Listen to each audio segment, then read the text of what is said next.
संसद के सदन का मॉनसून सत्र खत्म होने में अब 2 दिन बाकी हैं, लेकिन ऐसे आसार नहीं लग रहे हैं कि देश में एक टैक्स वाला जीएसटी बिल पास हो पाएगा। आज राज्यसभा में चर्चा के लिए बिल पेश करने के दौरान हंगामा हो गया। कांग्रेस आरोप लगा रही है कि तय नियमों के मुताबिक बिल नहीं पेश किया गया, तो सरकार कह रही है कि जीएसटी रुकवाने के लिए सारा हंगामा हो रहा है।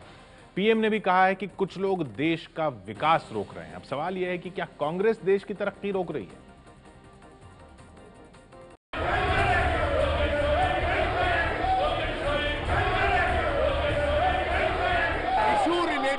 External Affairs Minister is merely a pretext.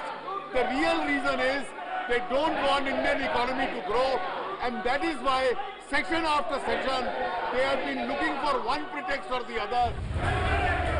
Rajya Sabha में भारी हंगामे के बीच वित्त मंत्री अरुण जेटली ने चर्चा के लिए बिल पेश किया, लेकिन हंगामे के बीच बात नहीं बन पाई।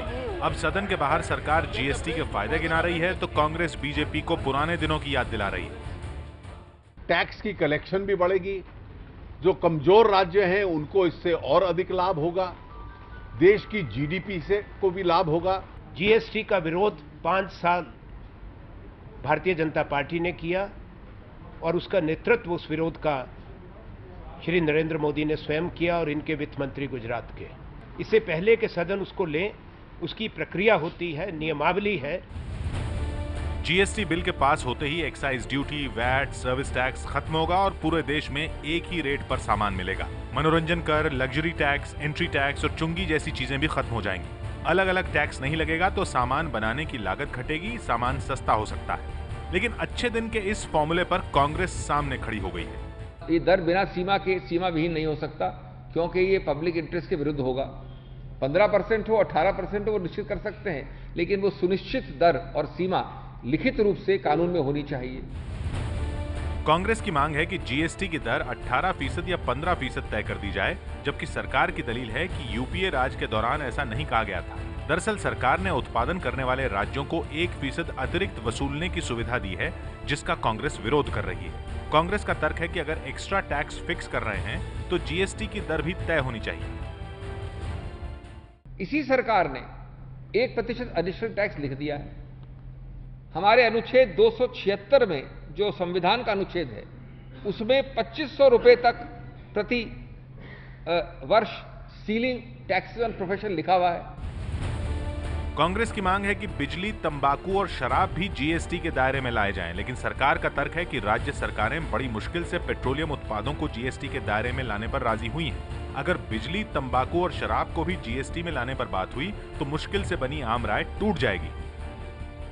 कांग्रेस अपने शासनकाल में एक समन्वय और एक राय, आम राय राजनीतिक दलों के बीच में और राज्यों के बीच में नहीं बना पाई। हम लोग उसमें सफल हुए हैं, सब राज्यों को साथ लाने। सदन में लगातार हो रहे हंगामे को लेकर सुबह बीजेपी संसदीय दल की बैठक में प्रधानमंत्री ने कहा कि कुछ लोग देश का विकास रोकना चाहते हैं। माननीय प्रधानमंत्री जी का ऐसा मानना है कि सत्र समाप्ति से जो संवाद मिलता है कि कुछ लोग इस देश के ऐसे हैं जो सदन को माध्यम बना के देश के गति को रोकना चाहते हैं। उनका मूल लक्ष्य है कि देश के आर्थिक विकास के गति को रोके।